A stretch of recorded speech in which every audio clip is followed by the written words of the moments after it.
If you have not followed his Triple H Horse Racing podcast, you're missing out. It's one of the best podcasts in the country.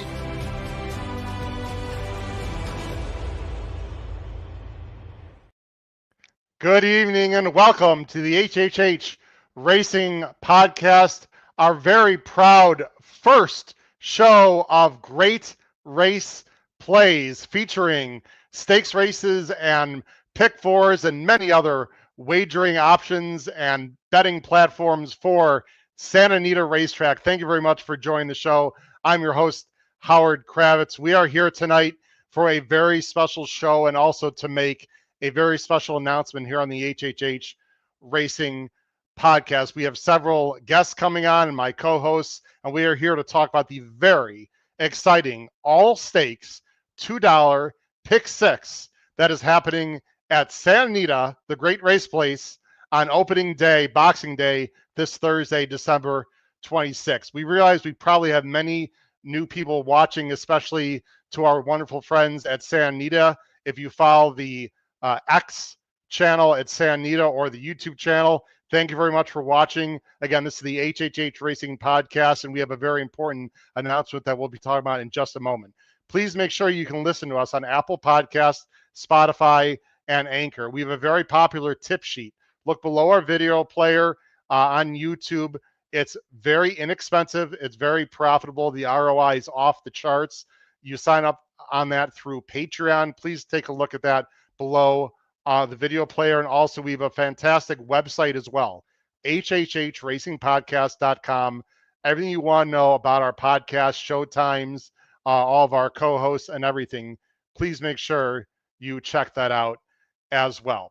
Before I bring on my fantastic co-host, which I will reintroduce to the world, because again, I'm assuming we have many people that are not familiar watching with our podcast. Let's bring on first someone very special from Santa Anita, a good friend of mine, friend of the show. He's a VIP player host. Let's bring him on right now from California, Chappie, Jeff Chapman.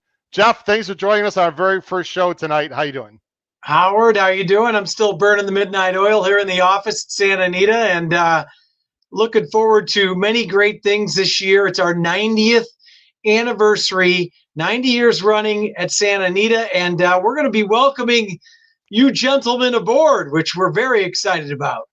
Well, let's go ahead and make the official announcement. I want to make an announcement to our fans across the world, especially those people out on the West Coast. The HHH Racing Podcast is now an official partner of Santa Anita Racetrack. Jeff, thanks to you. Thanks to Andrew Arthur, Senior Director of Marketing. I have to be honest, Jeff, it was a goal of mine when we started this podcast 4 years ago to have a racetrack that is held such in high regard as Santa Anita to be a proud partner with us. We already have Hawthorne Racecourse here in the Chicago area where I'm filming, and we're very proud to have them. But to have such a prestigious track sponsor and be a partner of the HHH Racing Podcast is fantastic. We thank you very much for that. No, we thank you guys as well, too. I mean, I've been watching you for quite some time, as you know. You guys do such a great job covering all the racing. You know, obviously you do a great job with Jim Miller and the group at Hawthorne. So we're excited to have you guys aboard, and I can't wait. And I'm sure, you know, there'll be a few times, you know, this year during the meet and moving forward that I will be joining in. We'll mix and mash a little bit, and I can't wait for all the exciting times. And man, what a way to kick it off too, Howard, on opening day. Card is just unbelievable. I'll tell you what, it's amazing. Let's talk about the 90th season. I know there are many things you like to promote, and one of the first things we want to talk about is the betting options. And there's one in particular, and this show is mainly focused on betting. We might have some guests as well, hopefully some trainers or jockeys and etc. coming from Santa Anita. We'll talk about that in the future, but this is mainly a handicapping show. We will also talk about other things involved in Santa Anita. But I have a quick promo that I want to show, Chappie, because one of the bets that you can make made a major change for this 90th season that you and I personally are very, very happy about. Let's take a look at this quick 15-second promo. Attention horse players. There's a carryover for Santa Anita's Pick 6. Now with a $2 minimum. Get racing information and analysis at santaanita.com. Wow, it's now a $2 pick six. Of course, it's not a carryover. We'll be playing that when we will see many carryovers, I'm sure. Talk about a wager that's really first known as this kind of very famous wager, so to speak, throughout the country in California. The now $2 base bet pick six. Yeah, I mean, as you and I were talking about before the show started a little bit, that the pick six on the West Coast was such a huge thing not long ago, and it was common to have a carryover of 100,000 or so after just one day. And then we went to the jackpot, and it was such a nice thing to go back to the dollar pick six. And I think it's such a great thing to go back to the original. We're going back to how we started, to the $2 pick six. And I think that adds a lot of excitement to it. And hopefully we'll get those pools back up to where they were, Howard. And I think that it's a great way, with some of the changes we're starting to make with some of these bets out here, to get the ball rolling on the 90th year at Santa Anita.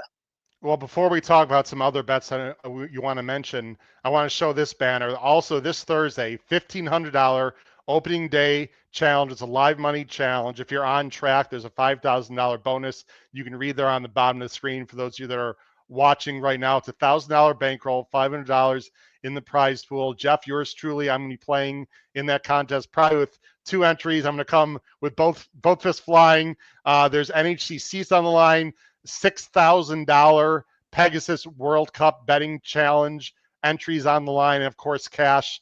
And what a better day to do it than opening day.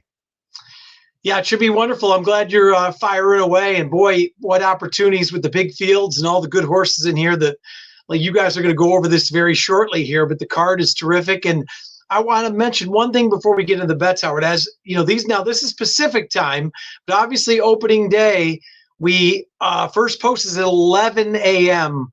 on the 26th, on Boxing Day. There is one little change, Howard. So 11 a.m. on opening day. Friday is 12 noon Pacific. Saturday is now 11:30 Pacific. So, and then Sunday is back to noon. So we got a little, it goes 11 on opening day. Friday and Sunday are noon. Saturday, they're adding an extra race. So we're moving it to 11:30. So I don't think people are that aware. We want to spread the word. We don't want anybody missing out on first post. Okay, please keep in mind, of course, just check the Santa Anita website, which I'll bring on here in just a minute. Really quickly on the bottom of the screen, we have great viewers and listeners and fans. Jim Pilar is from Buffalo. Happy holidays to all the HHA's hosts, their loved ones, and certainly all the terrific chat contributors, especially Merry Christmas to Katie, who is one of our great followers and listeners, who's a loyal contributor. Yes, Merry Christmas, Happy Hanukkah, Happy Kwanzaa, Happy New Year, all that good stuff as we're entering that season. Chappie, let's talk about some of these other special wagers that are occurring at Santa Anita this meet, and then I'll talk more specifically about what our podcast is doing for Santa Anita in the next 6 months. Yeah, so like we mentioned, the $2 pick six, the traditional $2 pick six is back. We also have the $3 all turf pick three, which is now the low 15% takeout. So that's one of the bets, but we also made that the 15% takeout.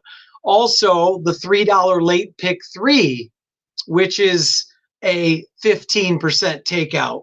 Then once again, we're going to have the $5 late double, which is also the 15% takeout. And then, of course, when applicable, we have the Coast to Coast pick five when Santa Anita and Gulfstream run together, also 15% takeout. So all of those bets are the 15% takeout, which is terrific.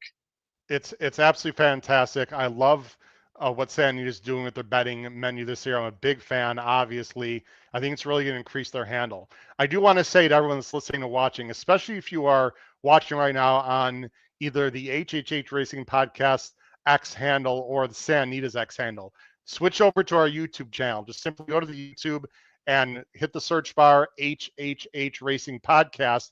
And that way you can be a part of our live chat like Carlos Uribe is and many other people in the chat right now. Michael Austin wants to know if I'm going to be at Santa Anita. I will not be at Santa Anita this weekend, but I'm sure I'll be there in no time. So very excited about that. Jackson Muniz is also here. He loves those betting options, Chappie. Can't wait to support those player-friendly wagers. Absolutely. Let me talk very briefly about what we're doing here on the podcast. First of all, we have this new show. It's called Great Race Plays, a takeoff of the Great Race Place, Santa Anita. We're going to be doing mainly shows for Sunday. It's going to be mainly picked for shows. Today's an exception. We're going to go longer, Chappie, about an hour tonight, but usually it's going to be about half an hour live shows, either Wednesdays or Thursdays, covering the late pick four on Sundays. Not only that, we are going to be on the analysis page. Let me bring that up right now. So this is the Santa Anita website, and if everyone clicks on wagering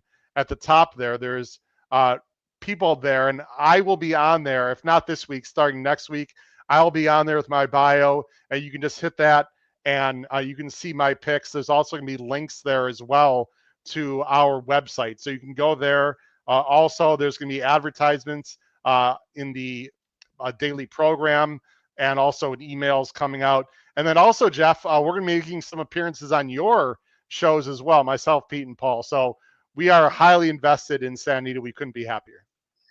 Yeah, I can't wait. And like you said, once again, you guys have a lot going on and a lot to add to our shows, and also joining in with the shows that we do as well. So we're going to kind of work together. We're going to work together the entire meet. And I'm looking forward to it, man. It should be a terrific year, and I can't wait. And my Christmas is going to be coming on the 26th because opening day is going to be terrific. I hear you. Well, Jeff, we really appreciate you coming. Please pass along our thanks to Andrew Arthur and everyone that works very hard behind the scenes. I know you guys are working tirelessly right now to get ready for Thursday, but it's time to bring on my co-host and talk some handicapping, Chappie. Thanks a lot, man. We look forward to talking to you throughout the Classic meet and the Hollywood meet. Happy holidays to you and everybody else. Give them my best, and I'll talk to you down the road, my friend. Thanks. Take care, Jeff. Nice. Thanks for joining us. Bye-bye. All righty. All right, ladies and gentlemen, now to help us with the handicapping, and these are my two fantastic friends and co-hosts. They've been with me now for quite a while, and they're here to give their expert analysis. I'm just going to reintroduce them again because we have many people watching that may not be familiar with the HHH Racing Podcast. First, let me bring on this gentleman. He is from the Commonwealth of Massachusetts. He writes for the Saratoga Special, of course, in New York, and he's also going to be author of what we know will be a best-selling, New York Times best-selling book on Cody's Witch and Cody Dorman, Mr. Paul Halloran. Paul, thanks for joining us tonight. How are you? I am great, Howard. This is all great stuff, and I am available to go on assignment to Arcadia anytime you need me to, because I'm a team player. You know me. Very excited. I'm sure you'd love to be in the Eddie Logan suite. We'll see what we can work out there for you, Paul. Paul, wherever, anywhere where I can see the mountains. Paul is also, by the way, the 2023 Grade 1 Gamble contest winner. He's an excellent handicapper, very smart guy, and we are happy, of course, to have him on Great Race Plays. Let's bring on my other co-host who does a fantastic job, Mr. Pete Visco from the great state of Maryland. He's been a longtime handicapper for 25 plus years, very successful, loves to give out a lot of statistics, and will give great intel on this show. Pete, thanks for joining us, of course. How you doing tonight? What's up? 25 plus years. Boy, you're really aging me down. I appreciate that. Thank you. I feel like I'm in my 30s now, but yeah, it's exciting. I love Santa Anita, so I'm excited for this. I'm glad we're going to be covering them so much and partnering up with them and Chappie, who's an awesome guy, and the rest of the folks there. So this is a very exciting day. Absolutely. Well, look, let's get on to the handicapping. That's why people are here. We took care of all the particulars and all the information. Again, whether you're new to the show or you've seen us before, please go to our YouTube page and start commenting in our live chat. I'll try to bring on as many comments as possible, especially on episode 1 of Great Race Plays, a takeoff of Santa Anita Park, the Great Race Place. By the way, all right, guys. It's the Great Race Plays. We got to keep it. What is it? Simpatico with the name. We got to. It's like Facebook. You know, I see the Facebook movie. We're not. Go. We're gonna add the back in. All right. We'll throw. Now that we're West Coasters. We'll throw the back in there. Yeah. All right. Let's get on to the day at hand here, guys. Thursday, unbelievable card. We already talked about the early pick 5. If you're interested in that, go to our Pacific Horse Players show. 2 fantastic young guys who covers West Coast racing like a glove as well. So go to Pacific Horse Players if you want information on the early pick 5. We're here to talk about the last 6 races, guys, all graded stakes. And Pete and Paul, let me start you off first real quick. As we amount, it's now a $2 pick 6 bet, Paul. That is going to take out the small fish, but I have to be honest with you. This is the kind of bet where you want a lot of money in there. And if it's a little too expensive for you, you have 2 choices. Either play a smaller ticket, or what I would do is get a bunch of friends together and play a larger ticket and try to hit it, because the takeout is low and the payouts are going to be unbelievable this meet. Yeah, it's all, the pick 6 has always been, the bet in California that, has been the gimmick bet, if you will, that attracted the most play. And, it was doing great at $2. And,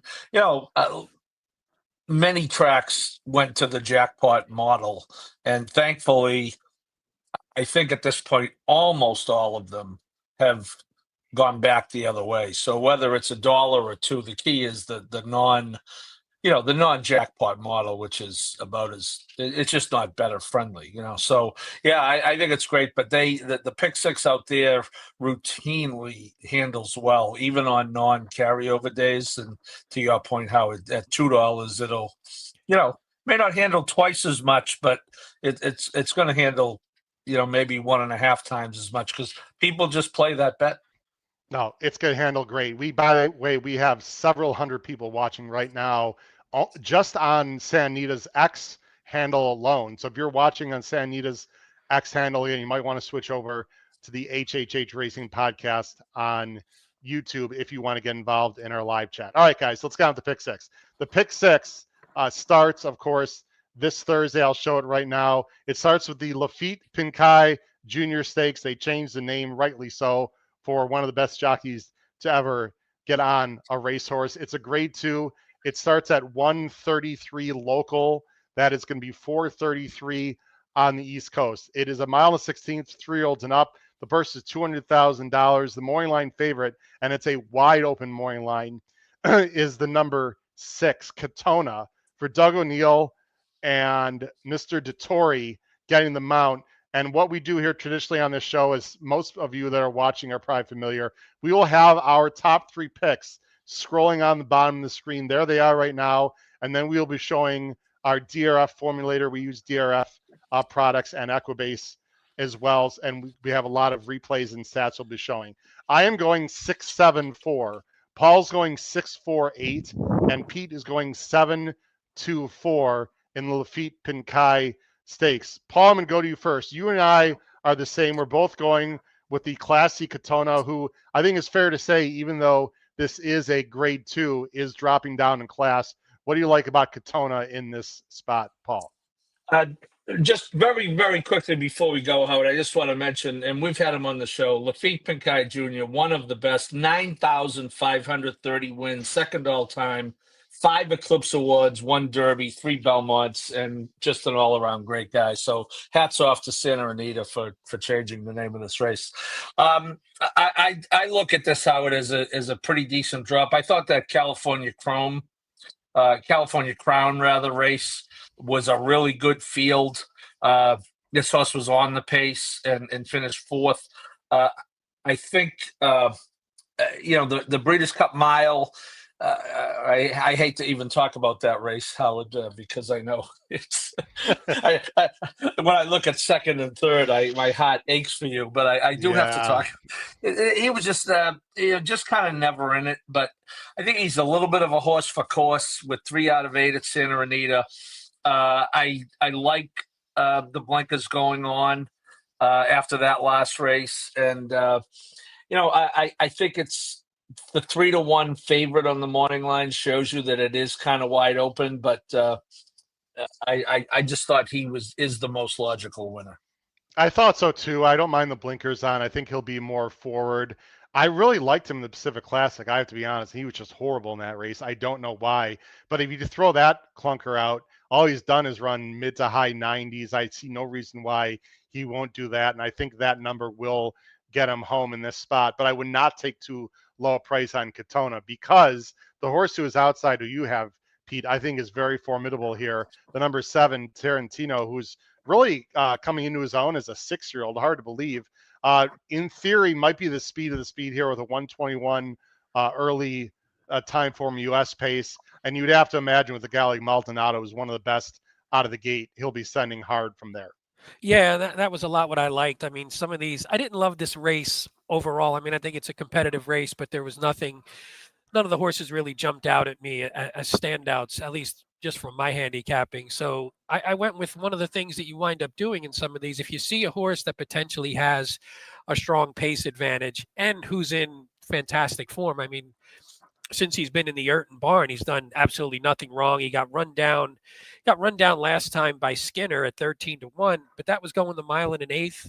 I think he's probably a little bit better. So we're cutting back a little bit, at least from a time form standpoint, which obviously doesn't always tell the exact story, but he looks like he could have a potential pace advantage. And like you said, with Maldonado, I think if he could just get himself out, gun to the lead, back it down a little bit, I think at the little bit of a shorter distance, I think he's going to be he's going to be in his comfort zone. And like you said, it's weird when a 6-year-old all of a sudden starts running their best figures and they hit their best stride. But again, he's been bouncing around from turf, dirt, sprints, routes. Maybe he's just coming into form, and now if they keep him doing the same thing, he'll stay a little bit more consistent, even in his advanced age, like some of us on the panel here. Well, two of you, maybe not me. Two of us, Anyways. the lower two on the screen. Us Pete, old I gentlemen. resemble that remark. Guys, I think we need to talk about Express Train. One of the reasons is because if you look behind me, behind my left shoulder, I'm pointing, there's a picture, it's hard to see. That is when Express Train beat Warrant in the 2022 Big Cap. That actually gave me one of my biggest scores in my lifetime. So I'm always going to be in debt to John Sheriffs and Express Train. But he's 7 now, almost 8.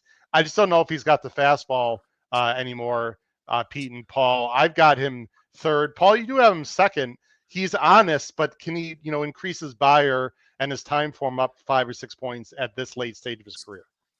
Yeah, the 7, and which means he's going to be 8. But when they run this race, he's going to be 8 in 5-6 days, right? Of course. So that is a little bit of a concern. Although he has not been over raced, Howard. He's run twice since October of 22. Yep. So and I just thought he's run decent enough. Last time he was right behind Katona, who was my pick in the race. The race before he was behind the Chosen Vron, who can beat all the California sprinters, not the ones outside California, but certainly has done great in the California sprint races. So I think a board finish is realistic for this 7-year-old, and I maybe a little sentimental to the old horse because I'm an old guy. Listen. Well, the one thing. I'll just real quick, Pete, and I'll let you make your comment, move on. It could set up because I know the time form says Tarantino's clear, Pete, but it's a fairly short run into the first turn. And a horse like number 3, JB Strikes Back, doesn't have the class, but certainly has the speed to be up close. And what is Rosario going to do on Ashcroft? I mean, he can't sit back too far. So I think there's a potential for more speed on paper than it looks, which could set it up for Express Train. But I think a lot of things are going to have to go his way, in my opinion. Go ahead, Pete. Yeah, the only thing I was going to say is what concerned me a bit was, I know it was a long time ago, but if you go back to Express Train's PPs for 1 second, even at the end of his 2022 season, so he had that layoff from April to September, then he came back, the Pacific Classic, the Awesome again. Just from a figure standpoint and a result standpoint, he wasn't what he was. And then he took the long time off, and then he came back and he's still fine, but he just doesn't seem to be hitting those heights. So I just wonder if this is what he is now. And maybe he needs to, if they're going to keep running him, not shoot this high, maybe he needs to shoot a little bit lower. Although this field came up a little bit light. So maybe, it's not a true, it doesn't feel like a grade 2. I agree. It's closer grade 3, right? So maybe he's punching at his weight here. It's hard to know, though. Maybe I got to see it. I like to see it from him, especially if he takes money. Well, you got to respect a guy like Sheriffs. He's not going to put this horse in the race if he can't run anymore. And he's not a gelding either. So it's interesting. I'm a little against that. I'm just going to go with 6-7 mainly if I were to play the pick 6 and just take my chances there. Let's go on to the next race, guys. They take off the banner. Let's go on to race 7, the second leg of the pick 6. This is the San Gabriel Stakes, guys. It is on the turf, a mile and 8, $200,000 the purse. 3-year-olds and up for the boys. A lot of familiar faces we see, and especially one horse that is going to take an awful lot of beating. And probably, I would say for the pick 6 players, this is probably the biggest single of the entire sequence. The number 4, Johannes, who just missed to one of my pets more than looks in the Breeders' Cup Mile. Johannes is 4-5 on the line for Yakteen and Umberto Rispoli. Let's see if we're all going to go with Johannes. Oh no, we are not all going. I'm going 7-4-9. Paul's going 4-1-7. Pete's going 4-9-7. Pete, I'll let you talk first about Johannes. He's clearly the horse to beat. He's just simply awesome. He never runs a bad race. I have 1 or 2 reasons why I think he could get upset on a Thursday, but he's obviously the most likely winner. Yeah, I mean, there's not a lot to dislike. I mean, he's 6 for 6 at Santa Anita. He's actually won at the mile and an eighth, which I assume that is one of the questions, though, because he's predominantly, you think of him as a miler. So going back to the mile and an eighth, I mean, that could get him potentially. But he's just been getting better, or at least he's hit his peak. And I mean, even like you said, I had More Than Looks. I loved More Than Looks. I actually hit that trifecta because I really like Johannes in that as well. And I just think he's a horse that's just done everything right. He should be able to sit a nice stalking trip in this race. I don't think the field came up super strong. There's some quality horses, but I think of him as a level above them. So I don't know. I didn't have a lot of really interesting points. I just think he's really good. We are going to show replays on the show. DRF this week's been a little bit goofy. I've had many people contact me and said the replays are not working well. So I apologize. We're not going to be showing as much video as we normally do. DRF's got to work out some kinks with the video replays. But Johannes, Paul, I mean, there's really not much to add. My concern, one of 2 concerns, and one of them Pete mentioned, I know he won the Eddie Reed going a mile and eighth in July, but it was a very soft pace. He got an absolute dream trip. And I think this field might be a little bit better, but even if it's not, I just think he's better a mile and miles and a 16th. I think that's the reason why they haven't been going a mile and eighth very much. So I'm slightly concerned about that. Yeah, but doesn't he get a pretty good trip here too? Going longer, going longer and going to be forward. I mean, where's the, where are the real forward horses here? The 3 goes to the lead at a mile and a half. I just thought trip. Look at you always look to try to beat the favorite. I went and tried to get clever in the second spot. I took a long look at the 7, but boy, in addition to how informed the 4 is, I just thought race flow really sets up well for him. So and that's a big effort last time. That was, we talked about it. Hats off to all you guys who were smart enough to play Cherie DeVoe. That was just a terrific training job by her. That horse was sitting on go, and this horse missed by less than a length. So I honestly, Howard, as I looked for ways to beat him, you always look at race flow. Do you have a big closer who is going to get caught behind a slow pace, et cetera, et cetera? I think this could be a dream trip here too, and I think there would be more questions if he hadn't run the 9 furlongs once. So yeah, I decided to try to get moderately clever underneath instead of trying to beat this guy. I'm trying to beat him before, and you can see how well it's gone for me. Here's my thought. Here's my thought, guys. Obviously, this is the horse to beat. If he wins by 3, I will not be surprised. I actually think 4-5 is probably too generous. He could be 2-5 or 3-5, to be very honest. Here's the thing, guys. Tim Yakteen, who's done a great job of training, has said recently this was not the plan for Johannes. They were not planning on going here. Guys, the Pegasus Turf, which I think is, what, 1 million? It might be more than that now. I'm not sure. Actually, it could be a $2 million race. I'm not sure the purse there at Gulfstream. That's their main goal, right? So they just ran a monster race in the Breeders' Cup. They were going to give him time off and get him ready for that. And Yakteen said because he's feeling so good and training so well, they're going to run him here. Look, obviously, Yakteen knows this horse 1,000 times better than I do. But Pete and Paul, we've heard this before where, oh boy, the horse is feeling great in the morning. That doesn't always translate to what happens in the afternoon. I realize he's going to have to take a step back to lose this race, but I don't think it's completely impossible. And the number 7, Mi Hermano Ramon, who I have to say I was completely against last time because I was like, where did that 97 come from in the lure? Guys, he ran down a bunch of horses in this race in the Seabiscuit and won with a 99 buyer. And if you believe in buyer and 123 time form, guys, that does not put this horse too far back. He's bred well, creative cause. I see no reason why he can't get a little more distance. He's run a mile and a quarter before. He's been training great. And I think this is the time to strike against Johannes. It wasn't in the Breeders' Cup in general.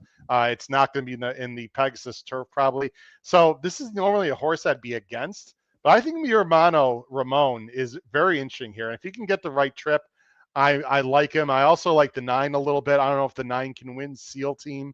This is Mandela. He's very progressive. Got 98 last time. Just missed against mi hermano Ramon. I'm not sure about the distance with SEAL team, although he has gone a mile and eighth. Again, this is a 4-year-old about to turn 5. I'm trying to get a little too cute possibly here, but I don't think there's a bunch of bums. You got Easter, who you guys know I've chased many times this year, and I'm sort of done chasing. And last thing I'll say about Easter is D'Amato said they might go marathon distance with him in 2025 because Freystu thinks he wants to go longer, even though he's a closer. We talked about this. That doesn't necessarily mean he wants to go long, but D'Amato thinks he's just more, long-winded type. And so I think a mile and an eighth could work well for him. I don't think the pace is not going to suit for Easter, winning just after Christmas. So anyway, guys, I think Johannes could lose. I wouldn't be completely shocked. Clearly the horse to beat. Anything else, guys? We move on to the next leg. No, I'm a big Easter fan, but my race flow argument, the way I think the race could set up well for Johannes, I don't like the setup at all. Like I said, I think the 1 could trip out here from the inside. I took a stab with the 1 to try to get second at a big number. I know Noah Maher, who's host of Pacific Horse Players, like Astronomer quite a bit. There we go. There's Noah's comment in the chat. I knew I liked this Paul guy. 4-1 straight. Ice cold, as Dave Weaver likes to say on FanDuel. Rodney Evans is here. Big single free square, in my opinion. Yeah, look, I would not poo-poo anyone for suggesting that Johannes is not a smart single here in that race. Let's go on to the next race, guys, as I bring up the banner on the screen and the information for the Malibu. Guys, I have a question for you. I don't know if you already know this or not, if you did your deep dive research. The Malibu, of course, is for 3-year-olds. Who is the last Kentucky Derby winner to run in the Malibu? Yes, Paul Halloran. Silver Charm. Wow. And what year did Silver Charm win the Derby? 1997. Very good. Wow. Very nice. Good job, Paul Halloran. Silver Charm, guys. What a likable horse for Bob Baffert. Was the last Kentucky Derby winner, of course. On Thursday, guys, we have Mystic Dan. And I say that with a small bit of trepidation because this podcast had a huge future bet on Sierra Leone. But that's past history. Moving in, guys. The Malibu. It's one of the best 3-year-old races of the year, to be honest. Grade 1, $300,000 is the purse. 7 furlongs. It's a nice field of 8. The Moorline favorite is the Kentucky Derby winner, number 6, Mystic Dan, for Kenny McPeak, who was on our show a few weeks ago, and Brian Hernandez. He's been off for a while, guys. Let's see where we go. I'm going 8-3-6. Paul's going 1-7-5, and Pete is going 1-6-4. So in general, guys, especially underneath, we are all over the map. My top choice, neither Pete or Paul, interesting enough, have in their top 3. And their top choice, Ben Tornado, the one I do not have in my top 3. So someone's going to be very wrong. Someone's going to be very right. Paul, let's talk about the Florida bred. Very talented number 1, Ben Tornado, for D'Angelo and Saez, ran a blinder in the last 2 races, especially in the last one, the Breeders' Cup Sprint, just losing to Straight No Chaser. Yeah, this is one of those horses, Howard, that he's turned me into a believer. I actually thought he might be beatable at even money at Parks the day I was there. That was Pennsylvania Derby Day, and he just got up with Irad by a neck at even money. He was 30-1 morning line in that Breeders' Cup race and went off at 28-1, as you can see, and really ran well. that was a tough one. One point I thought I was home with Mulligan, and I was so far from home I couldn't see the mailbox with Dan Blacker coming down the lane with straight no chaser. I just did not see that coming. But this horse, outran his odds, big time. And I think he gets, the one, 7 furlongs, but he's tactical. He's got Saez on him as he did last time, who's always going to be aggressive. I kind of like this horse a lot in this spot. I am, again, we love Kenny. I just think this is the day that you got to try to beat Mystic Dan. He's going to be overbet because of winning the Derby. And, yeah, I just think, he worked well the other day, and I just think this is the day you try to beat him. In a game that we're looking for value, I think this is try to do. Yeah, I'm curious to see how they bet Mystic Dan, because although he won the Derby and the Derby winner is always popular, I've never really got the feeling that he's bet hard on the board, mainly because he's been inconsistent and he doesn't blow you off the page in terms of his buyers. Pete, what do you want to add, about Ben Tornado? You see the pace figure there. In theory, he's on the lead. I'm not sure I agree with that, though. No, I don't think he'll be on the lead, and I wouldn't necessarily want him to contest the lead because I assume Raging Torrent, I think that's his best game, who you'll talk about when you get to him, because that's your top choice. But I would love to just sort of sit that pocket trip, let Raging Torrent go, and then Ben Tornado has shown that he can sit just off. It's like we said, Saez will be aggressive, like Paul mentioned, but hopefully not aggressive enough to get into some suicidal pace here. But I think you just sit, overtake Raging Torrent, and then I just think this horse is in really good form. And I mean, again, I'm not saying anything overly complicated here. The only question is, does he like 7? Does he like 7 or 6 better? Maybe he likes 6 a little bit better, but he's been successful at 7 as well. So, but I just think the trip works. Mystic Dan I like, but I don't know if this is Mystic Dan's game. And Raging Torrent I think is just beatable here. So I like the one. I think the trip, again, we keep talking about trip, and I think we just keep picking these horses that are just going to work out a really nice trip. And whether they win or not it depends upon if they're good enough, but I think they'll be in position to win, and that's all you can ask for. Here's my opinion on Ben Tornado, and I'm going to bring the PPs back here in just a minute. I have several reasons why I do not like him, and this game is all about value and taking stands. And if I'm wrong and you guys are right, I'll just tip my cap, my first racing cap, and say, look, I was wrong. Guys, first of all, I don't think Ben Tornado is as good going 7. He's run fine going 7, but I think he's better at 6, number one. Number two, I do not like the rail really at any track, but especially Santa Anita going 7 furlongs. He's got to break well. He's got a very fast Baffert horse just who's outside in Pilot Commander. And then he's got what I think is, frankly, should be the favorite and the best horse in the race in Raging Torrent, also coming for him early. Now, maybe he can sit and finish, but I don't think he's ever sat and finished against this quality. Now, you might say, Howard, he did that last time in the Breeders' Cup, but he was outside of horses when he did that, guys. Now he's going to be inside, taking a lot of dirt, going longer than I think he wants with other speed in the race. I'm just completely against Ben Tornado, guys, and I'm taking a stand for all those reasons. I really like Raging Torrent in this spot. Pete just mentioned this horse. He didn't run very well in the Breeders' Cup Sprint at all. Doug O'Neill was on our Pacific Horse Players show, and he said that Raging Torrent, not only was he not a big fan of the rail that day, but also that he's just better going 7 furlongs. Well, he gets 7 furlongs, guys. He gets a comfortable outside spot. You could argue that he might be in need of the lead type, but I think he can get the lead if he really sends hard here. He's run 2 figs that are better than anyone in this field. He's got the Tory. He's rested up since the Breeders' Cup. I just like everything about Raging Torrent. He likes 7 furlongs, unlike Ben Tornado, who I'm not sure will. And so I'm going to go with Raging Torrent in this spot. Now, by the way, real quick on a stat on there, please, Doug O'Neill, go ahead. 1 for 26 in grade 1s at Santa Anita. Okay. I mean, look, I have no worries about Doug O'Neill. It's a fair stat. No, it's not. Again, stats are, even if you win 1 or 2 out of 27 stinks too, but if you get that one, you pick the right one, it works. So I just like, guys, I like a lot of things that's set up for Raging Torrent in this spot based on what I said. Now, because either if the 1 and 2 both go, I think he can sit comfortably. And if he's 3 wide, guys, he'll be doing it comfortably, right? And if the one or the 2 don't send, he's be sitting right outside of them. And if he outbreaks them, he'll be in front. I just don't see a bad trip for Raging Torrent. Now, maybe he won't break. I mean, there's a lot of things that can happen. I just think Raging Torrent's going to have a great trip.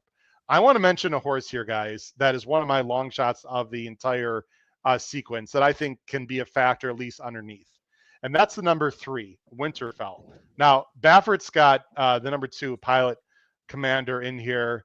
He's also got, let's see, I think he has another one, right? Why am I drawing a blank? Or maybe not. I don't think so. I think he's just got, oh, sorry, he's got number 5. Got imagination. He's got Imagination also, who I personally don't like at all.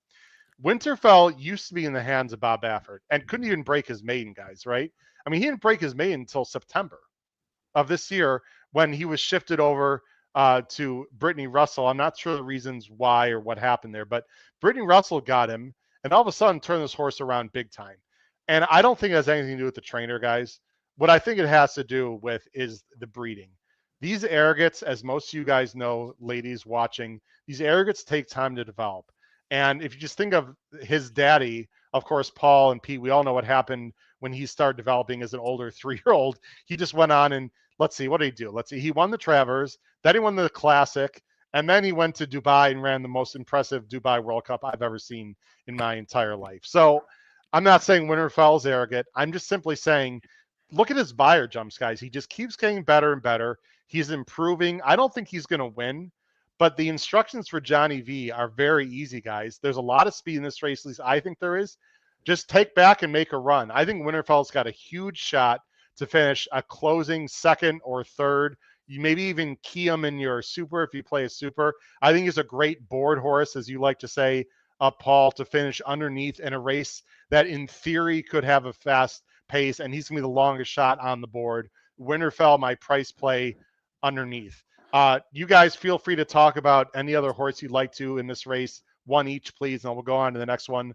Paul, you want to talk about Mystic Dan or Pete? Why don't you talk about Mystic Dan, the Derby winner?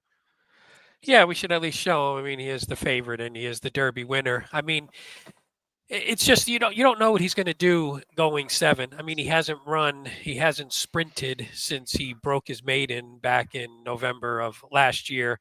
And yeah, he did that well, but that was against, obviously maiden special weights. Now we're talking about a whole different game here.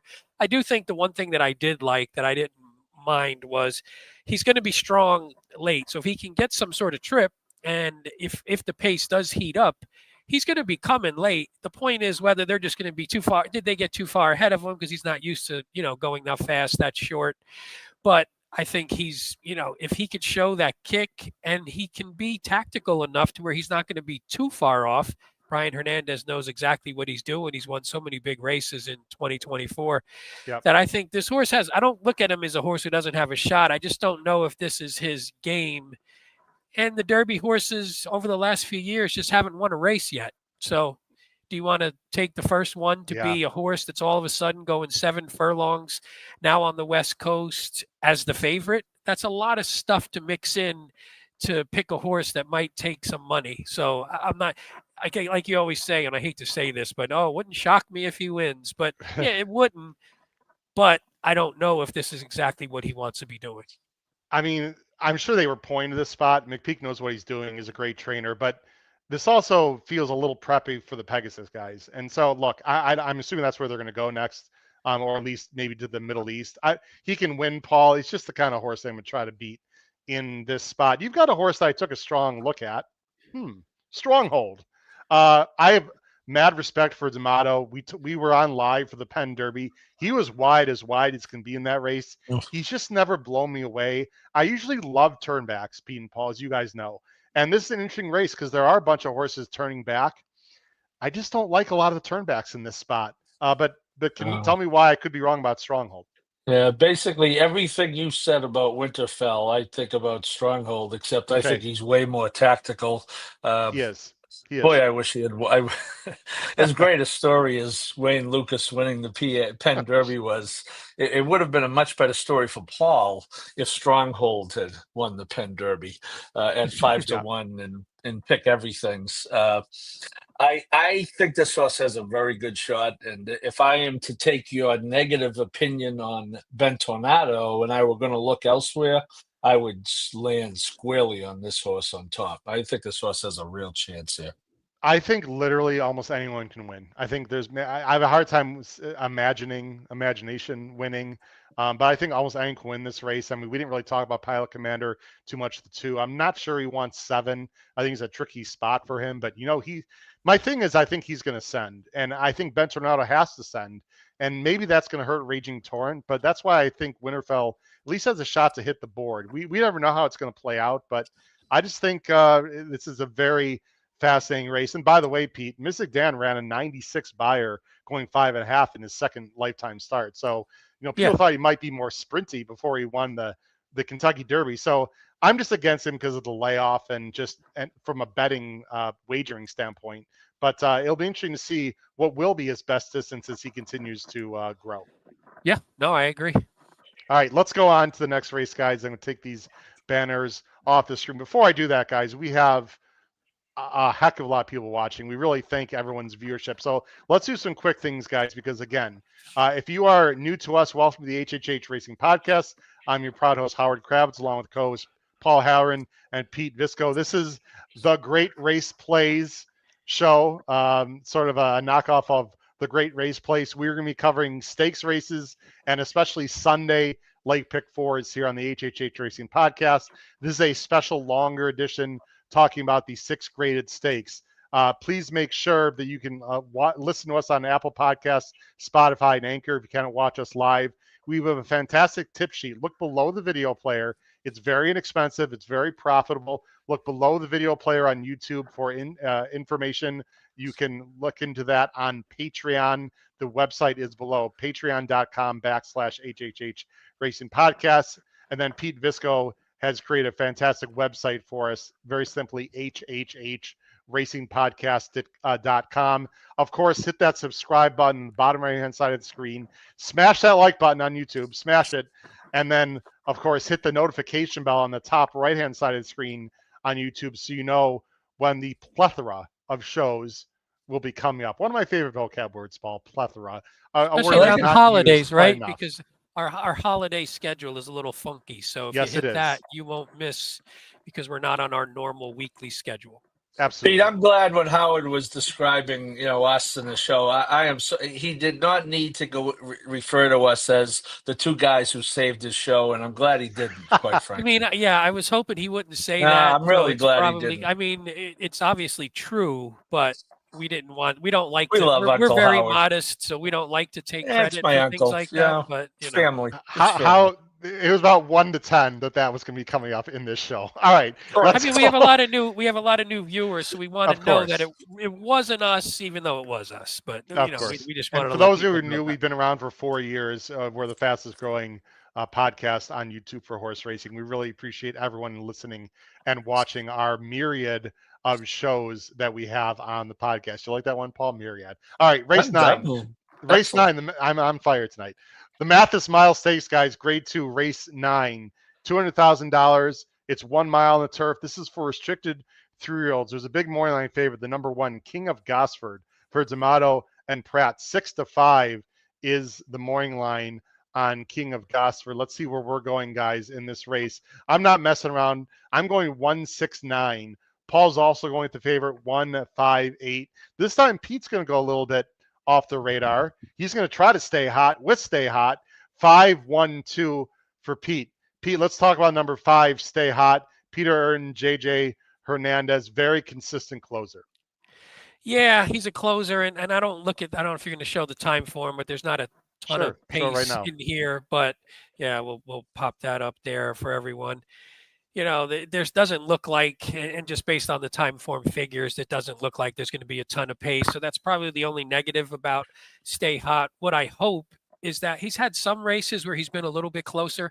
So the hope is that JJ Hernandez, who's picking up the mount here, can maybe work out a little bit of a better trip and just not be stuck too far back. One thing I do like, the horse is getting better. I mean, again, he's been a pretty good campaign. He's on his 8th start. He's 3 for 5 at Santa Anita, likes it. 3 for 4 at the distance, but he's also getting better. He's got a lifetime buyer top, lifetime time form top last time. Here he is, lost. Pete. He's the one in this Yes, race closing. there he is. Yes. Up the So inside. take a peek.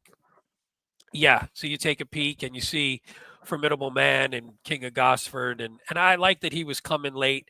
The thing I don't like, here's what I liked. He hasn't won his last 3, so he's had a little bit of a hard time closing races. But the difference here is now we're cutting back to a mile. So my question was it the competition in those last 3 that was getting him beat? Or was it the extra 1/8 of a mile? And now he'll have more of a late kick going a little bit shorter, because that's what he was doing prior to those last 3. So my hope is that his kick and his sort of late punch is going to be better going the 8 furlongs as opposed to the 9, and he'll be a little bit stronger, and we can somehow upset what's going to probably be a decent size chalk, I would imagine, in the 1. I think King of Gosford could be the other most likely single of the pick 6 guys. I like the horse, Pete. I don't like the spot. I think he might be too far back, and he's going to be a relatively short price. I just think there's others that are a lot more interesting, at least underneath. But I respect Stay Hot. He's a nice horse. I just don't love him in this spot. Paul, you've got him second. Let's talk about the horse that we have. There's really not much to say about King of Gosford. He's run very solid races. He's beaten many in here, Paul. He gets the rail. In theory, he's going to sit a great trip. And Flavien Prat has had a record-breaking 2024, should be the Eclipse Award winning jockey this year. This is just a very likable horse, especially in this spot. Yeah, I watched that replay, Howard, that you showed the stretch, and and I think Stay Hot had a better trip and that he saved ground. He was on the inside, Yeah. and if you really watch it in that last less than 16th of a mile, the 1 was the 5 King of Gosford, who was the 5 last time, was really traveling better we'll show in the very stretch late again. stages. Sorry, we'll show the stretch again. Here's King of Gosford right here, and Stay Hot's on the inside. Out. So the 5 goes out, and everything opens up for the 1, but they're about on equal footing here, and the 1's inside, and I just think at the very late stages, the 5 is actually traveling better, and with that horse going to the inside, and you just mentioned the trip. I think that's the difference here. I looked at Stay Hot as well, Pete, and that's what it came down to for me. I thought the Stay Hot had a marginally better trip last time and still lost to King of Gosford, and I think King of Gosford gets the trip and gets Pratt, and that's how I wasn't going to get too clever here. I didn't want to use up all my cleverness in one night, so I went with the just a logical play here. James in the chat said it's always a pleasure to see this podcast. Thank you, James. We really do appreciate this. I do want to mention one horse, guys. I think we're going to move on because I don't think there's too much to. Actually, 2 horses real quick. My price thought here is the number 6, probably not to win, but in second for a nice big exacta. Number 6, Heart Headed. Now, you got to watch some replays and know this horse to understand. 3 back. First of all, he tempts you a bit headstrong. Okay, he's got more early speed than I think we've seen. He's by Oscar Performance out of an English Channel mare, so I'm not worried about any extra distance. 2 back, guys, when he lost to King of Gosford, who, it's going to be 6-5 in this spot, right? He only lost by 2.5 lengths, but he was on the inside and he was pulling. I don't think that's what Heart Headed wants. He doesn't want to take cover and come from behind. Last time, he had absolutely no chance. He didn't break great. Smith tried to take him back. I don't love Mike Smith on a turf horse anyway. It was a complete toss and a total disaster.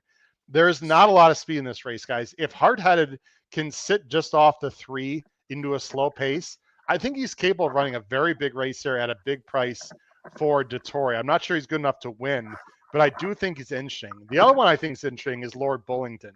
Lord Bullington is trained by McCarthy, who was just on our our Pacific Horse Player show earlier tonight. Check that out with Michael McCarthy.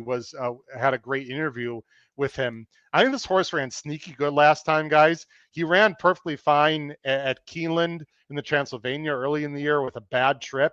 He has been right there with Stay Hot. So if you think Stay Hot is a factor, you have to think Lord Bullington's a factor. And it's only his second start off a layoff. I think Lord Bullington, guys, is very interesting in this spot. Again, I'm not sure he's good enough It's a big King of Gosford, but I'm going 169. Final thoughts, guys, in a race where King of Gosford is definitely going to be the target for a lot of horses here.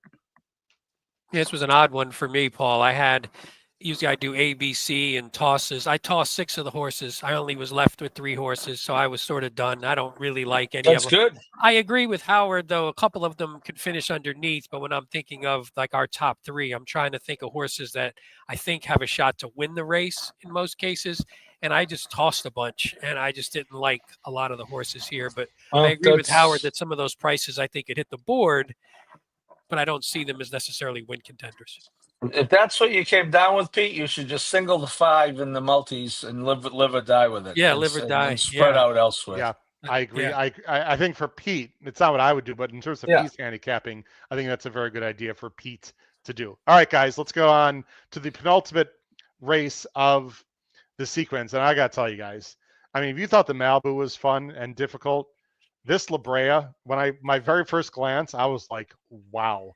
The La Brea is absolutely loaded. There's a ton of speed. It is a very challenging race. It's presented by Don Julio. Can't go wrong with that. It's a grade 1 for the girls, of course, one of the best 3-year-old restricted filly sprints in the country every year. $300,000, 7 furlongs. It is a huge field 11.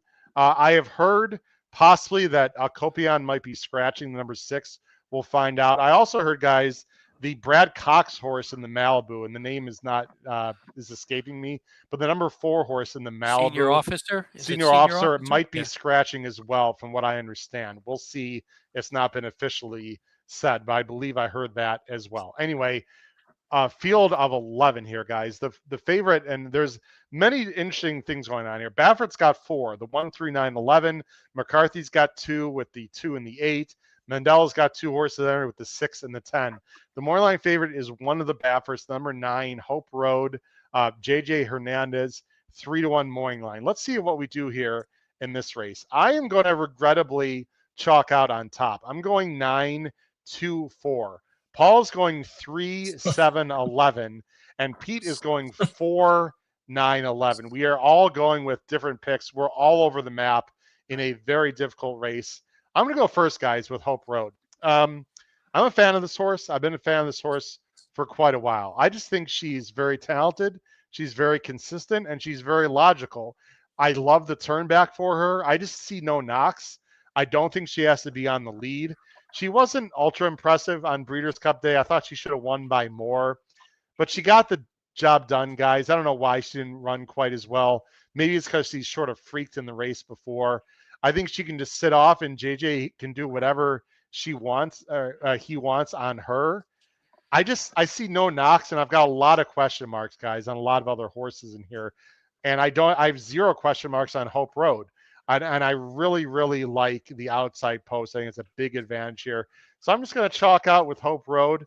There are a lot of other ways you can go. Like, for example, Pete, who's going to go with the 4, who I think is a fascinating horse. Andy Serling of Naira was on another show earlier tonight with Ryan Anderson, who's one of our co-hosts of Pacific Horse Players. And Andy Serling actually put Sugarfish on top. So Pete, you're in good company. I've been a fan of this horse for a while also. She's got blinkers on, and she's one of the few horses that can seriously pass ones. I'm figuring that was your main thought here, Pete.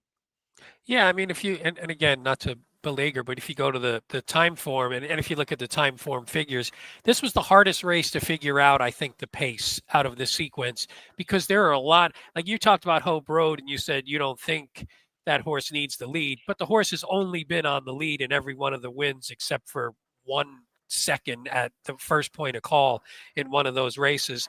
So I think there's a lot of horses here who are used to being on the lead. So can I push back on that real quick, Pete? Yeah, I can't. I mean, factually, that's correct. I just think she was so much better than the field she was in. She just naturally I'm not saying you're wrong. I'm saying she has a to be horse sent hard is my point. Go ahead. But my point is, she won on the lead with generally soft paces, so she's always really had it her own way for the most part. And in here, there's just real quality speed in this race. So depending on what they do, if they let any one of these horses go to the lead comfortably, I think a bunch of them, including your horse, are good enough to get on the lead and win. The point is, like we always say, will that happen? Will they contest the lead?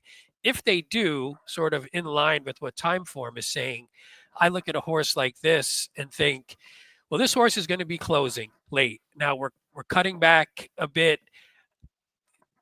Obviously when you're dealing with a closer, you don't always get the big finish. But if you look, there's a lot of blue fractions or a lot of moderate fractions on Sugarfish's form there.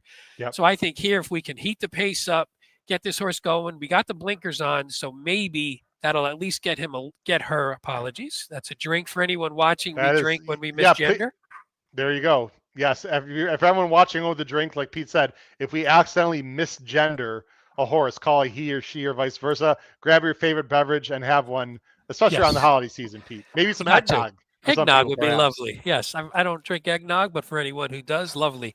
But I do think that, with the blinkers on, if we can maybe get this horse, if you look too back, she wasn't far back in the Zenyatta. She was sitting a little bit closer.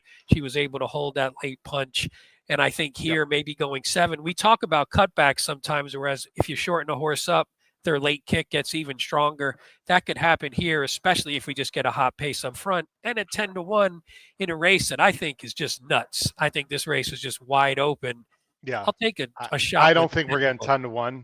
There's too many. But questions. There's a lot of horses there's a lot of horses you can go to take money, and there's a lot of Bafferts in here, and there's a lot of named horses. So it wouldn't shock me if she's still going to be 5th, 6th choice, I imagine, just because there's a lot of other horses who just look like they have the profile that will take money. There are a lot of choices. Does she class up, and is the distance too short? There's the only real questions I have. And that'd be a hell of a win for Tyler Bays, by the way, who's a veteran jockey and doesn't have chances for legitimate grade 1s too much anymore. Paul, you're going to go with the 3, Kinza. Now, I'm going to let you expound on this horse. She was just ultra impressive early in her 3-year-old year. I mean, she's running numbers. I'm sure you're going to point that out. She ran numbers 9 months ago that would win this race today. And then she flopped, of course, in the Santa Anita Oaks. We have not seen her since. A guy named Bob Baffert is very good off the layoffs. I have a lot of questions. What I don't question is the talent of this Carpe Diem filly. Yeah, I think she's not the only one. We'll probably get to talking about Tamara at some point, right? Talking about past form. But yeah, I just thought, Howard, this was the type of race for me where I don't think I want any part of the favorite, even if it's a 5-2 or 3-1 favorite. Baffert's got 4 in here, and and I know that's not an unusual move for him, but with Johnny V up on this horse, I don't know. This is the type of horse that wins. I'm not saying she's a likely winner in any way, shape, or form, but considering I want a price in a race like this, she does have the back. You just have to assume or hope that something just went wrong in the Oaks because she's perfect. Otherwise, winning by open length. So it's a combination of, it's not unusual for one of the higher priced Bafferts to win when he has multiple entries, a la Mr. Chad, right? And he's got Johnny V on him. So I just think it's a decent value play.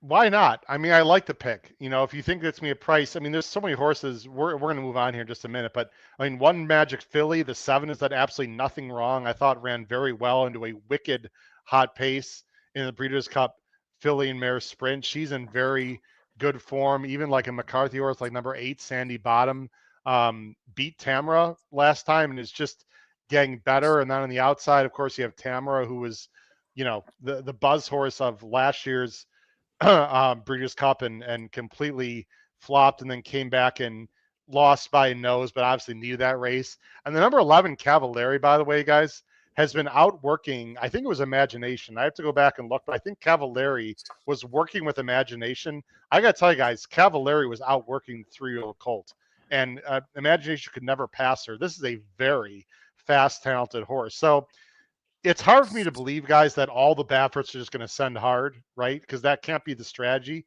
But actually, Jackson Muniz in the chat says Cavallari is scratched. I was just going to bring that up. I wonder if all these Bafferts are going. So if that's correct, then that's one speed horse out. But, guys, it sure feels like there's going to be a lot of speed in this race, which is sort of why I'm hoping, pun intended, Hope Road can sit off just a little bit or maybe a horse like Sugarfish Pete can close. It is going to be one hell of a race, the La Brea on Thursday. All right, guys, let's go to the last race again. We thank so much everyone for watching, listening. This is the HHH Racing Podcast. We're going to be on every Wednesday or Thursday, mainly covering the Sunday late pick fours. Our next show will be on this Thursday. Because of the holiday schedule the next 2 weeks, we're not going to be on Wednesdays. We're going to be on Thursdays. It's going to be a much shorter show than you're watching tonight. It's only about half an hour to 40 minutes at the most, covering Sunday late pick fours at Santa Anita. Again, our next Great Race Plays show will be this Thursday. And if you want information about all of our shows and listings and days, please go to our YouTube channel, HHH Racing Podcast. And of course, hit the subscribe button and the notification bell. That way, you'll just get those notifications right away in your email, text, or however you would like them. Let's go to the last race, guys. And we don't need to talk about this race too long, even though it's a grade one, because I think most people are going to agree that this is a two-horse race. It's the American Oaks. It's a grade one, ends the card. $300,000 is the purse. Mile and a quarter, they're going, well, they're going to start down the hill, which I always find to be a very interesting start. It is a huge field of 13, but there's one horse, again, that stands out that could be a single to close out the pick six for some people. Not for me, but for some people. The number 8, She Feels Pretty, who felt very pretty last time, completely dominating and embarrassing a pretty good field in the QE2 at Keeneland. She is 7-5 on the morning line for Cherie DeVoe and Johnny V. Here's our picks. I'm going 4, 8, 10. There's my favorite nephew, Paul Halloran. He's also, by the way, for the record, obviously not my nephew, inside joke on the show. I'm not his uncle.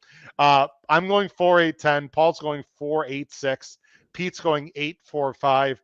Paul, this is basically a two-horse race. I agree with you. I'm going with Catherine Marissa for Dutro and DeTore to upset She Feels Pretty. So are you? Well, She Feels Pretty had the distinction of escorting me out of the Keeneland contest in the last race. And to her credit, she did it with aplomb. Yes. It was, I was all in on Soprano, and I needed Tony to show up with some of his gang to beat this. This horse that day was just, I mean, she was just, if you just watch how it even just show from the far turn home, holy Toledo, was she just absolutely motoring, as the song says. You can, I don't need to talk, you can just watch this. And don't we love seeing those Barbaro silks? The Barbaro silks. I love those silks from Leal Stables. But I guess the big question is where this come from. Now, Cherie DeVoe, Paul, is quoted in saying that the blinkers really helped. I know some people that feel like that's not the case. Something clicked with her. I mean, you can't argue that because she just ran a very aberrational race that I have no idea where it came from. I just have to see it again, and I'm not sure the distance is going to suit her. I don't think she wants distance necessarily. We'll find out. Paul. Yeah, no, I landed with you. I mean, as we've talked about, any time in these West Coast turf races, we have horses using the Horace Greeley move, which is go west. I look at them longest, and I did land on these two. The 6 is a little bit of a wild card. Second race in the U.S. closed very good last time, although at a much lower class. But yeah, hey, look, She Feels Pretty knocked me out of a huge contest last time. She can beat me in this one little race today. Who cares? I'm going to take a shot with the 4-1 shot. Yeah, let's talk about Catherine Marissa. Now, the race at Saratoga, she lost to a monster in Cinderella's Dream, who almost won the Breeders' Cup Filly and Mare turf, right? But it was a small field. I felt like the jock moved a little bit too soon. I'm not going to show the whole race here. We'll just go to the important part. Catherine Marissa is the 3, and it was right before this, but I don't think Catherine Marissa wants to do this. I think she wants to be covered up, and she moved a little bit early and took the lead, and then you see this train from Godolphin, Cinderella's Dream, just in hand and completely blow by the field. But it sounded like Catherine Marissa wasn't trying here. I mean, she ran a big race. I mean, she was much clear of the rest of the horses, although, to be honest, like I said, it wasn't the strongest field. And then she ran very credibly. And then she ran at Kentucky Downs, the hills and valleys of Kentucky Downs, Paul. And I thought she ran very well. Now, I don't think it was a very strong field, to be very honest, but she basically paired up her buyer top. You know, she wants distance. I thought she maybe could have won by more. And I'll tell you what I really like about her, Paul. Not only the distance, but Dutro has sent her to Santa Anita early. She's had many works over the track. She's gotten acclimated. You know, she wants the distance. Dutro's quoted as saying they're going to try to get her up closer, which I think would be a great idea. She's not going to be on the lead, but if she's just off, like she feels pretty in theory, Paul, you know, sitting a good trip and sort of drafting in behind, she feels pretty, which is what I envision. I think when it matters most, deep in stretch, I think she can go by. Pete, you disagree. You're going to go, she feels pretty, who again is very logical in this spot. Yeah, but I don't actually disagree. I'm with you guys. It was a coin flip for me between the 4 and the 8. I just think I think more that she feels pretty if she found something in that last one, and truly if it was the blinkers, which I thought, and I think we obviously talked about that race going into it, where we said those last two, she might have looked like she lost some focus late, and the blinkers hopefully would sharpen her up. And maybe they did. And you said some people think not. Nobody really knows what caused it. I mean, nobody's ever going to know. No. But if she hit that level and now stays at that level, she's just much better than every other horse in this field, including the 4. The point is, if that was an aberration, like you said, and now she goes back to what she was, then she's back to the pack a little bit. And then I think it's going to be Trip, but I do think it's between the 4 and the 8. And I think those two clearly are on one level, and then you can find some other horses behind, or you could probably make some short cases for, but I don't think super convincing ones. I just want to very quickly talk about one more horse, and we'll wrap up the show. The number 10, Chitalis, is very interesting to me. We've seen horses get brave on the lead. This is Mark Latt, who actually ran Chitalis in the Blue Northern as a 2-year-old and actually ran perfectly fine. In fact, she ran an 80 buyer, guys, and that was much better than any of her dirt efforts. Now she's a much better animal. She's got the blinkers off. You know Flavian's going to send. In a race, there's not a lot of speed. If she gets the lead and gets brave, I would not be completely blown out of the water if Chalice upsets the field. She's going to need a lot of things to go her way, but I have a ton of respect for Mark Glatt, guys, who's absolutely on fire right now. And the addition of Flavian is absolutely fascinating in a race that does not have a lot of early speed. So I don't think Chalice can win, guys, but that horse I just want to mention very quickly as an interesting horse underneath. Guys, this has been a tremendous show, and we are very, very excited, again, with our partnership with Santa Anita. That is going to be happening throughout not only this classic meet, guys, but also the Hollywood meet. And before we end the show, I just wanted to show one more quick advertisement. One of these bets that I'm very excited about is the all-turf pick 3. They also have a $3 late pick 3 at Santa Anita, a $5 double, and the Coast to Coast, guys, is back. The Coast to Coast 15% takeout on Saturdays and Sundays, combining Gulfstream and Santa Anita. But let's very quickly take a look at a promotion for one of my favorite bets right now going anywhere in the country, the all-turf pick 3. Play the Santa Anita All-Turf Pick 3. The last 3 turf races on the card. $3 minimum.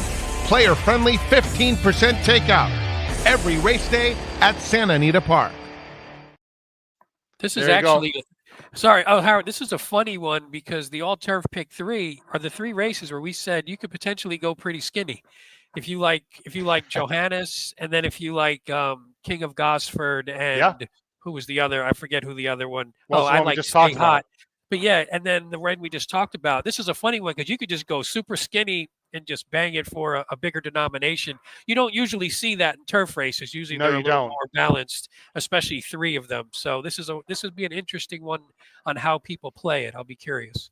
Very interesting. Well, guys, it's been a great show. We really do appreciate everyone watching. Again, Great Race Plays is our new show on the HHH Racing Podcast. We'd really appreciate everyone subscribing and hitting the notification bell on YouTube. And we just really appreciate everyone's support. We are big supporters of Santa Anita Park. Please support Santa Anita Park and First Racing, and go to our website for more information about the HHH Racing Podcast. For my wonderful friends and co-hosts, Paul Halloran and Pete Visco, this has been your host, Howard Kravitz, for our very first edition of the Great Race Plays. We wish everyone very, very happy holidays, Merry Christmas, Happy Hanukkah, Happy Kwanzaa, everything, early Happy New Year. And as we say on the show always at the end, crush your bets, this time at Santa Anita on opening day. Take care, everyone. Have a great night. Bye-bye.